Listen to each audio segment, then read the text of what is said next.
Buenas noches, queridos amigos que nos están escuchando ahora en nuestro 11º programa de esta temporada que estamos tratando sobre el libro de Mateo.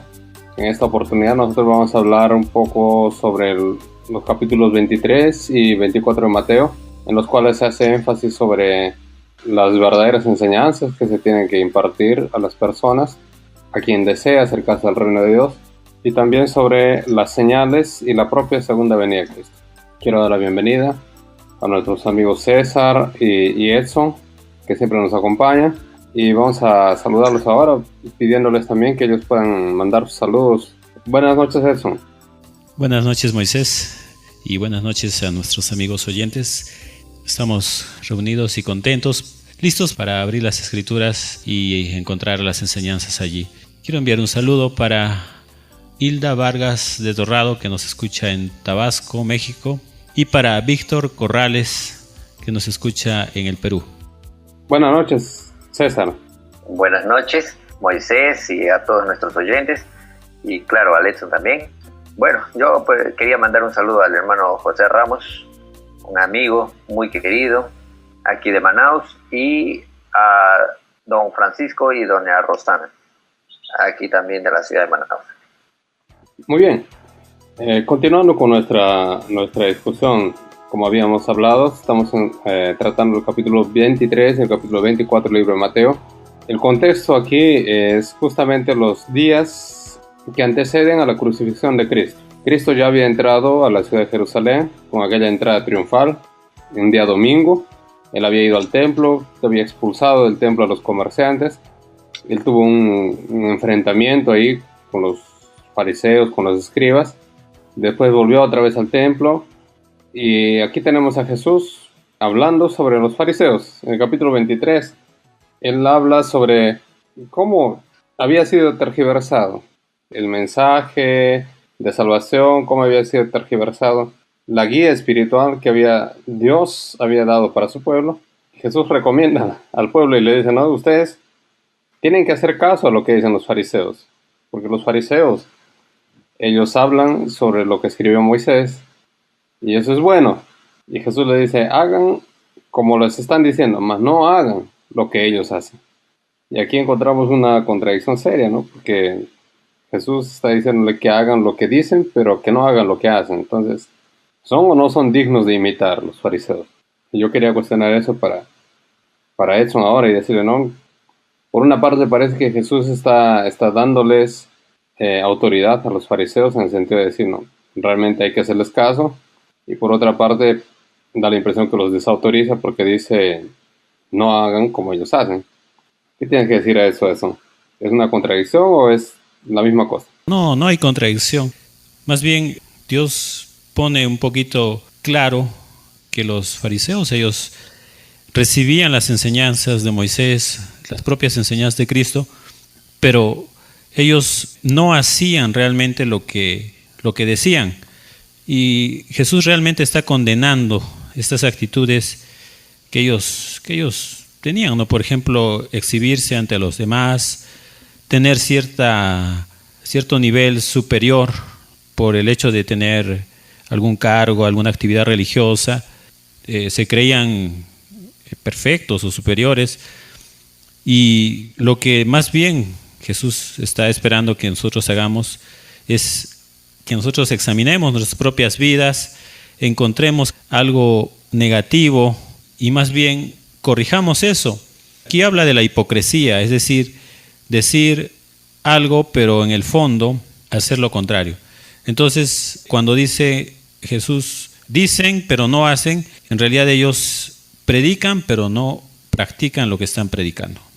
Más adelante, en el propio capítulo 23, Jesús dice, ¿no? Porque las reglas que ellos colocaron son unas reglas muy difíciles. Y las cargas que ellos colocaban sobre el pueblo, sobre las personas comunes, en las palabras de Cristo dice, son palabras muy pesadas, son cargas muy pesadas. Y ellos no tienen disposición a mover un solo dedo para mover esas cargas.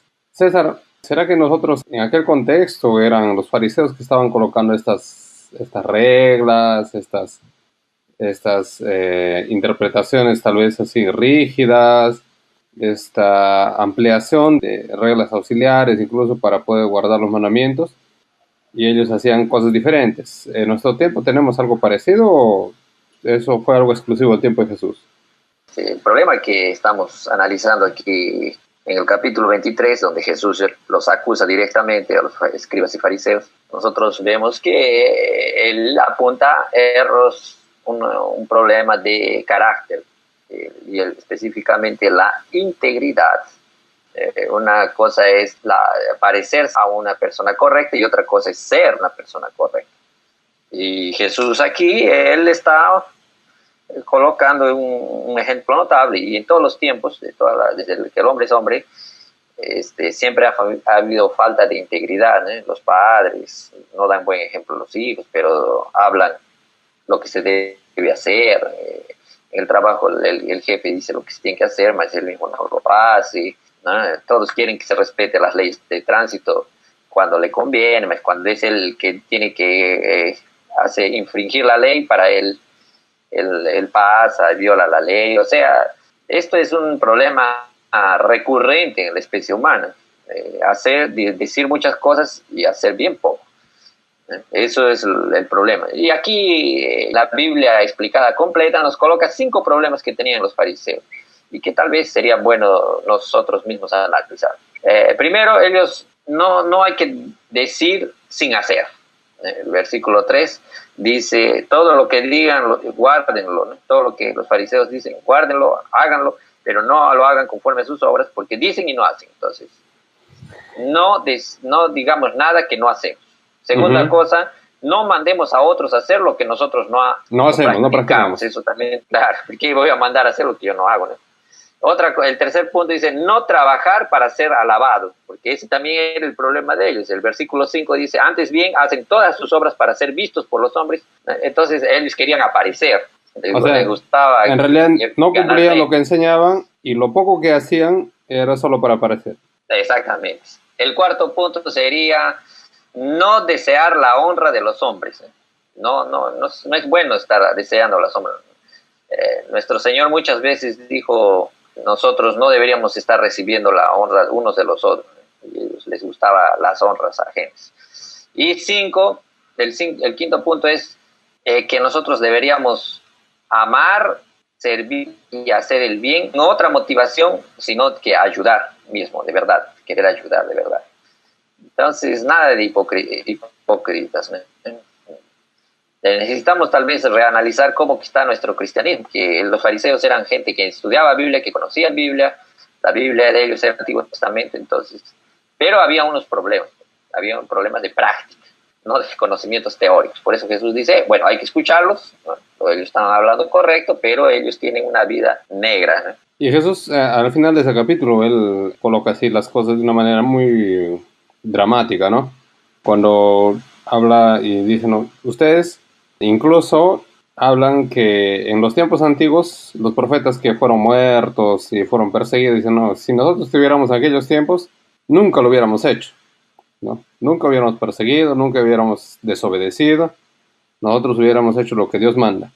Sin embargo, son ellos ya en su propia vida estaban demostrando que ellos hacían completamente lo contrario. Tanto que cuando Cristo viene, o cuando el propio Juan el Bautista antes de Cristo los reprende, ellos no se arrepienten, ellos no cambian.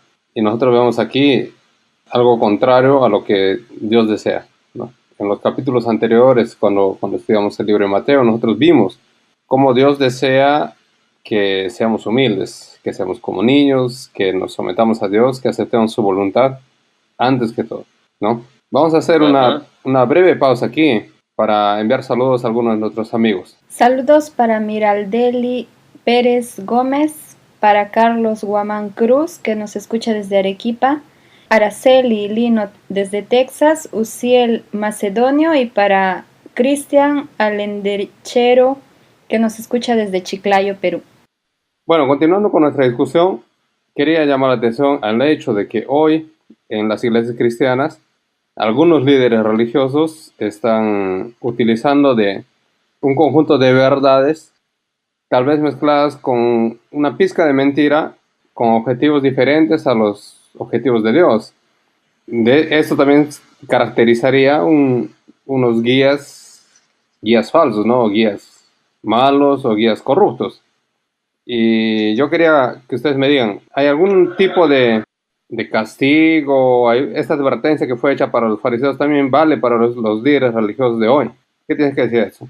Este hecho de que la gente sea engañada o sea dirigida por un mal camino, Dios lo condena, porque ellos estarían haciendo lo mismo que los dirigentes de la antigüedad, ¿no? Que estarían llevando al pueblo hacia errores. Entonces Jesús advierte que si hiciéramos caer a los más pequeños, dice, grande será nuestro castigo, porque es mejor, dice, que te pusieras una piedra en el cuello y te arrojaras al fondo del mar, porque realmente estás dirigiendo mal al pueblo. Entonces, realmente es algo serio, ¿no? Que debemos considerar las Escrituras, leer, interpretarlas, no de acuerdo a nuestras propias ideas o sabiduría, sino contrastando y analizando todo el contexto para que tengamos justamente una interpretación fiel de lo que Dios quiere decirnos.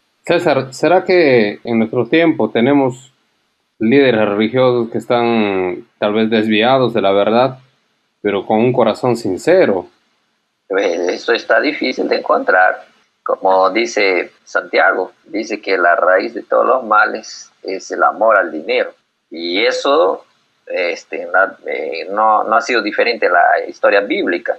Mismo estando grandes hombres de la fe, ha sucedido pues corrupción, intereses por debajo, ¿no? Interés por el dinero. Eso no es nuevo. Por ejemplo, aquí en Miqueas 3:1 dice, después dije, oíd ahora príncipes de Jacob y jefes de la casa de Israel, ¿no concierne a vosotros saber lo que es justo? Versículo 5 del mismo capítulo 3 de Miqueas dice, así ha dicho Jehová acerca de los profetas que hacen errar a mi pueblo y claman paz cuando tienen algo que comer, y al que no les da de comer le declaran la guerra. O sea, estos líderes religiosos te ayudan, te apoyan desde que tú les contribuyes, les das dinero, así, ellos te bendicen, te apoyan, están contigo. La hora que tú estás contra ellos, ya todos sus profecías, su predicación, todo es al contrario, ya te dice la guerra va a venir aquí, o sea, todo es tu contra, o sea, estos son profetas que dependen quién paga más. Y si ustedes se revisan un poco la historia bíblica, había un profeta llamado Balaam que se vendió también por un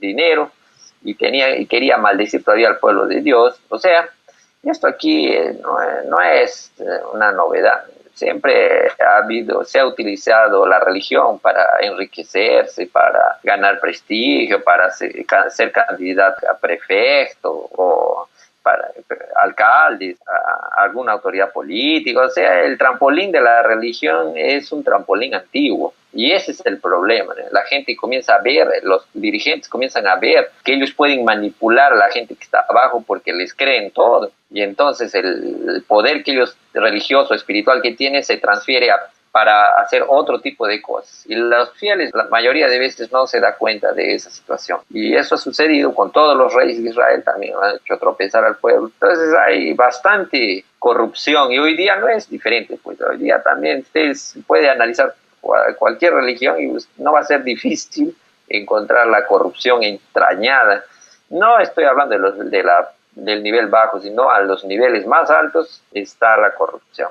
Y esa corrupción generalmente aparece no en las personas simples, sinceras, más en las personas que están guiando, que están llevando adelante y que son claramente conscientes de que están pues en el camino equivocado. Lo están haciendo por conveniencia. Muy bien, vamos a hacer una breve pausa para poder enviar saludos a algunos otros amigos también. Un grande abrazo para María Socorro Ideta, que nos escucha desde Manaus, Saúl Tapia, Milena Díaz, que nos escucha desde Colombia, Gloria Espinosa y Yeltsin Moreno, que nos escucha desde Guatemala. Bueno, volvemos ahora para nuestra discusión. Queremos ahora discutir sobre el capítulo 24, en el que Jesús está hablando sobre la destrucción de Jerusalén, y él también da una previa de lo que sucedería antes de su segunda venida. Estamos dando como premisa para nuestra discusión que Jesús va a venir por segunda vez. Entonces, no vamos a discutir el hecho de que viene o no viene, Más vamos a discutir qué es lo que pasa antes que venga y por qué es importante que venga, ¿no? En el caso de que no hubieran señales, ¿cuál debería ser nuestra actitud en este momento y por qué es importante que haya señales, Edson? Es justamente un modo de preparación, de estar alerta. Por eso que Jesús nos previene, nos avisa que si vamos a ver algunos acontecimientos previos, es porque debemos estar atentos. Por eso que Jesús en el capítulo 24 y en el versículo 24 dice: porque se levantarán falsos cristos y falsos profetas y harán grandes señales y prodigios de tal manera que engañarán, si es posible, aún a los escogidos. Esto es un poco preocupante, ¿no? Porque estas señales incluso desviarán o engañarán incluso a las personas que estén más comprometidas o estén más estudiando la palabra del Dios. Más adelante nos dice: del árbol, en el versículo 32, aprended esta comparación. Cuando sus ramas ya se enternecen y las hojas están brotando, sabéis que el verano está cerca. Así también vosotros, cuando viereis todas estas cosas, sabed que el reino de Dios está a las puertas. Y más aún, dice el versículo 36, pero el día y la hora nadie lo sabe, ni aun los ángeles, sino solo mi Padre que está en los cielos. Así que esto es una advertencia para nosotros, para ver las señales, ¿no? ¿Qué está pasando? Ya hay terremotos, ya hay guerras, ya hay pestes, ya todo está aconteciendo. Eso quiere decir entonces que Jesús ya está por venir y está justamente listo para que se cumpla su promesa de venir. Entonces, estas señales nos dicen justamente o nos preparan para que nosotros estemos alerta ante su próxima venida. Más la ocurrencia de este tipo de desastres, terremotos, inundaciones, pestes, guerras, no es una cosa novedosa, es una cosa que en los mismos tiempos de Jesús ya acontecía, ¿no es verdad? ¿Por qué nosotros debemos así? ¿Qué nos hace pensar hoy que estamos en el momento de realmente ya está cerca realmente la segunda venida de Cristo y no es una continuidad de lo que ya sucedió desde siempre y en los propios tiempos de Jesús ya existía? ¿Qué nos da esa certeza, César? Cuando se interpreta este Mateo 24, hay varias formas de interpretarlo. La forma que yo voy a presentar tal vez sea diferente. Vamos a ver, el versículo 6 dice: oiréis de guerras, rumores de guerras. Y eso todavía no es el fin. Muy bien, correcto. Pero también no es ninguna novedad, dice, ¿cierto? se levantará. No hay novedad, porque hoy la guerra está hoy, pero todavía no pasó nada, todavía estamos en el inicio. Ahora después dice: se levantará nación contra nación y reino contra reino. Esta frase aquí ya es diferente que la otra, ¿no? La otra es: oiréis de guerras y rumores de guerras, pero probablemente son guerras pequeñas. El 7 ya cuando dice nación contra nación, entonces ya es una cosa un poco más grande. Y para mí aquí se refiere a guerras mundiales. Guerras a a las escala dos mundial. grandes guerras mundiales. Claro, que está Okay. nación contra nación, reino contra reino. Eso ahí ya me indica eso. Por lo tanto, el versículo 7 para mí ya estaría cumplido. Podemos incluir, las pestes, ¿sí? podemos incluir, César, aquí, Sí. por ejemplo, la conquista. Luego, después que el Imperio Romano justamente tuvo su decadencia por causa de la invasión de los bárbaros, ¿no? Uh-huh. Entonces, Sí. ¿eso se podría considerar ya siendo parte o las guerras modernas? Eso sería el versículo 6, ¿no? Oiréis de guerras y rumores de guerras, no se turben, porque todo es necesario que suceda. Ahí okay. El versículo 7 ya para mí sería estamos en el siglo XX. En el siglo XX, nación contra nación, reino contra reinos, terremotos en diferentes lugares, enfermedades, pestes, hambres, muy bien, en eso estamos, yo creo. Pero aquí el versículo 8 dice: todavía esto es principio de dolores. Aquí es lo que el 9 todavía me parece que no ha pasado, aunque ya ha pasado, pero no ha pasado con toda su intensidad, como dice aquí. Entonces os entregarán a tribulación y os matarán y serán odiados por todos por causa de mi nombre. Esto aquí realmente nos está indicando pues de que va a haber una persecución y van a haber muertos. Y esto aquí no podrías ser los primeros mártires, sino para mí ya serían los mártires después de la Primera y Segunda Guerra Mundial. Entonces aquí hay un momento de tribulación que eso todavía no ha llegado. Para mí estamos en este punto aquí, en el 9, donde va a haber un momento donde serán odiados los que creen fielmente en la Sagrada Escritura, y ahí sí va a haber muchos que van a tropezar y se van a entregar, o sea, va a haber traiciones, esto todavía no está sucediendo. El versículo 11, muchos falsos profetas se levantarán y engañarán muchos, de eso también se va a multiplicar, y por haberse multiplicado la maldad de muchos se va a enfriar la fe, el amor se va a enfriar. Entonces eso también va a suceder. Para mí estaría todavía en la frente, más adelante, y el que persevere hasta el fin, ese será salvo, o sea, el que consiga sobrevivir en toda esa dificultad grande que me parece que está adelante, ese va a ser salvo. Y el versículo 14 ya nos habla de un evento grandioso, que será predicado el evangelio del reino para todo el mundo, en testimonio de todas las naciones, y entonces viene el fin. Entonces aquí hay eventos sucesivos, y cada uno lleva al ápice hasta el versículo 14, porque ahí es donde acaba. Ahí es cuando viene el fin. El versículo del versículo 15 para adelante ya nos da ciertos detalles, cómo tenemos que comportarnos de cara al problema que se está viniendo, una tormenta, un problemón que está viniendo. Y ahí ya nos dice, cuando ustedes vean que en el lugar santo está la abominación desoladora, que habló el profeta Daniel, que la entiende, entonces los que estén en Judea huyan a los montes. Eso allí, para el contexto de los judíos ya sucedió, mas ahora para el contexto del fin no sucedió, porque todavía no ha pasado este evento donde se tiene que huir. Eso también nosotros tenemos que estar conscientes, de que va a haber un momento donde vamos a tener que salir, porque va a haber el problema de la abominación desoladora. Y de esa forma, el versículo 20 ya nos dice, oren pues para que esta huida no sea ni en invierno ni en sábado, o sea, dándonos a entender de que el sábado va a estar en vigencia hasta el tiempo del fin, y el invierno, claro, es un momento difícil porque hace mucho frío, y no es bueno estar saliendo de la casa, durmiendo en la intemperie en momentos de grande frío, ¿es verdad? Entonces, desde ese punto de vista, eso nos está preparando el Señor para lo que está viniendo adelante. Después en el versículo 23, usted dice, mira lo que dice. Entonces algunos dicen, mirad aquí está el Cristo, mirad allí está, no lo creáis. O sea, nos está dando a entender de que va a haber un falso Cristo que va a venir. Y el anticristo, aquí aparece en el verso 23 el anticristo. Y más el verso 25 nos dice ya, tenemos que aclarar, estoy diciendo para que no sean sorprendidos, porque el anticristo está viniendo. Ajá. Entonces, puedes hablar. César, tenemos que aclarar aquí que la palabra anticristo no, originalmente no tiene un significado aquel que está contra Cristo, más significa es el falso Cristo. El significado original de anticristo significa falso Cristo. Moisés. Sí, puedes hablar, Edson.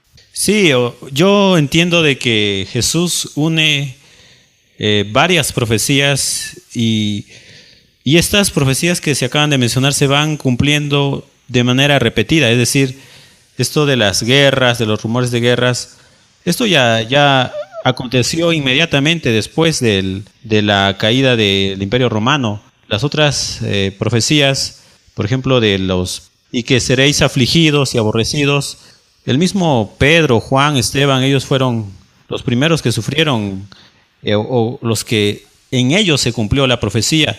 Y entonces realmente Jesús está explicando las profecías, pero se van a ir cumpliendo repetidamente. Yo estoy ya de acuerdo en el versículo cuando ya se menciona que se levantarán falsos cristos y falsos profetas.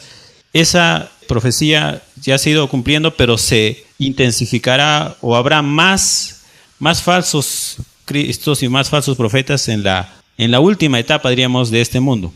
Ok, y yo quería llamar la atención en el versículo 24 para nuestros amigos, en sentido que dice, se levantarán falsos cristos y falsos profetas y harán grandes señales y prodigios de tal manera que engañarán, si fuera posible, aún a los escogidos. Para engañar, para falsificar, mismo que, por ejemplo, así voy a colocar un ejemplo simple, que sería un falsificar dinero. Para falsificar dinero es necesario que la falsificación sea muy parecida al verdadero. Es necesario que muchos detalles sean exactamente iguales y tal vez haya uno que otro detalle allí que solamente un experto, alguien sí, perito, sea capaz de identificar o a través de una máquina que me ayuda a identificar cuál es el verdadero. Entonces, para nosotros en nuestro tiempo, ¿cómo podríamos nosotros prevenirnos de ser engañados, ¿no? Por falsos cristos, falsos profetas? Porque se harán grandes señales. Entonces, si una persona aparece delante de mí o yo soy llevado delante de una persona que hace milagros, que parece que sabe mucho, que habla de Dios, habla de la Biblia, con certeza va a tener que hablar porque va a tener que parecerse, ¿no? Tal vez tiene un rostro amable, una voz cálida. ¿Cómo yo me voy a poder defender a esa persona? ¿Qué es lo que podría yo hacer para no ser engañado, César? ¿Qué puedo hacer? No, por eso, exactamente por eso estamos discutiendo los eventos finales, o sea, desminuzando los eventos finales para que usted perciba de que va a suceder cosas fantásticas, impresionantes en el futuro. Y conocer bien los detalles de este capítulo 24 realmente nos abre los ojos y nos hace percibir en qué situación que está el mundo y hacia dónde está yendo el futuro de la humanidad. Entonces, no nos hagamos ilusiones. El Señor nos está contando que está viniendo pues una gran tormenta adelante. No está viniendo cosa agradable. Esa es para mí la mejor forma, porque si uno no estudia este tipo de profecías del tiempo del fin, y uno se queda apenas con los salmos o con los proverbios en la Sagrada Escritura, entonces prácticamente uno está viviendo una ilusión. La palabra de Dios es completa y ella, así como nos anima, tiene palabras para nos animar en el día a día, también tiene palabras para nos posicionarnos en el momento histórico donde estamos y no estar perdidos en qué momento estamos viviendo hoy día. Y de esa forma, la profecía nos ayuda a colocarnos en el lugar correcto y mirar para el lugar correcto. Menospreciar las profecías ciertamente nos hacen vivir viendo los comentarios de los políticos, escuchando a los periodistas, lo que ellos van diciendo, cuáles son sus posiciones, y usted siempre esos comentarios todos van a ser erráticos, porque ellos solamente están especulando, y la Sagrada Escritura no especula nada, él directamente te apunta a lo que va a suceder, crea o no crea. Eso, yo creo que ese conocimiento de profecías nos ayuda mucho a no perder la brújula, ¿no? Moisés, quiero leer solamente aquí sobre los falsos profetas. En Mateo 7:15 dice: guardaos de los falsos profetas que vienen a vosotros vestidos de ovejas, pero por dentro son lobos rapaces. Por sus frutos los conoceréis, dice Jesús. ¿Acaso se recogen uvas de los espinos o higos de los abrojos? Así también todo árbol sano da buenos frutos, pero el árbol podrido da malos frutos. Ya se ha comentado esto, ¿no? Que muchos líderes, muchos que dicen tener la verdad, en realidad su vida dice todo lo contrario, no practican, o más bien tienen intereses personales, intereses incluso económicos, y no llevan justamente a buen término a las personas que lo siguen. Ok, entonces el hecho de estudiar las profecías... que el hecho está diciendo es muy difícil de detectar. Exactamente, para eso se tiene que estudiar, ¿no? Esas personas aparecen pues con un manto de santidad y entonces tú no lo vas a conseguir desmascarar. Él siempre te va a mostrar un ejemplo notable como padre, como esposo, como líder religioso, sus palabras calmas y todo más. O sea, la cosa no es tan fácil de desmascararlo, ¿sabes? Sí, está claro que para hacer un buen engaño y para hacer un engaño que sí hace caer incluso a los escogidos, como está hablando en la Biblia, tiene que ser un engaño pues con una apariencia realmente agradable, una apariencia buena, ¿no? No va a ser un engaño descarado en el sentido de ya aparecer mostrando defectos, mostrando inconsistencias, más con certeza va a ser algo que va a intentar mostrar mucha consistencia, ¿no? Va a intentar mostrar tal vez, igual que Satanás hizo cuando intentó tentar a Jesús, mucho conocimiento bíblico también. Entonces, tal vez la única manera de prevenirse realmente sea el estudio de la palabra de Dios, la asociación del estudio de la palabra de Dios con los hechos históricos a nuestro alrededor, ¿no? Y la permanente comunión con Dios, ¿no? Porque yo creo que así cuando nos distraemos y nos alejamos de Dios, también vamos a tener probablemente así alguna una falta de visión en algún momento que nos puede hacer dudar o nos puede hacer caer. Un último comentario de parte de Edson, por favor, para terminar. La venida del Señor está cerca. Dice al final el versículo 42, velad porque no sabéis a qué hora ha de venir nuestro Señor. Nosotros como cristianos debemos aguardar el retorno del Señor y mientras esperamos justamente debemos ocuparnos en el estudio de la palabra de Dios, en obedecer sus mandamientos y en trabajar justamente para que otras personas también puedan esperar su segunda venida. César, últimas palabras. Bueno, quería subrayar el versículo 14 del capítulo 24, y será predicado este evangelio del reino en todo el mundo para testimonio a todas las naciones y entonces vendrá el fin. Eso significa que va a haber un grande trabajo para llevar el mensaje cristiano bíblico a todo el mundo. Y eso ahí, desde que el protestantismo se ha inaugurado con Martín Lutero en el siglo XVII, pues hasta el día de hoy esto no ha sucedido. Y no va a suceder de la forma como están yendo las cosas. Las iglesias actuales no lo van a conseguir. Lo que aquí parece que vamos a necesitar es lo que Jesús decía ya en Juan, de que el Espíritu Santo, el Espíritu Santo nos va a guiar a toda la verdad. Y realmente yo creo que para hacer este trabajo maravilloso de predicación a todo el mundo, necesita la iglesia y todos aquellos que quieren seguir a Cristo, un poder que no se tiene, que no tenemos hasta el día de hoy. Podemos estar hablando, comentando, pero todavía nos falta una cosa para poder ampliar el mensaje. Y me parece que para que el mensaje llegue a todo el mundo, primero es necesario que vengan problemas para que nuestra vida sea de hecho lavada y seamos pues auténticos y no llevemos una hipocresía, o sea, conocer Biblia pero no hacer otras cosas. Entonces yo espero, anhelo, sueño con un día este evangelio del reino, estas palabras que estamos aquí sean pues de hecho conocidas por todo el mundo y entonces venga el fin. Gracias, queridos amigos que nos han acompañado. Les queremos nuevamente decir que estamos muy felices por su compañía, que deseamos que ustedes estudien la Biblia, que se demoren en el estudio de las profecías, en el acompañamiento de los hechos históricos, que necesitamos sí estar preparados para la segunda venida de Cristo y también podamos compartir esto con nuestras amistades y nuestros conocidos. Que Dios los bendiga a todos.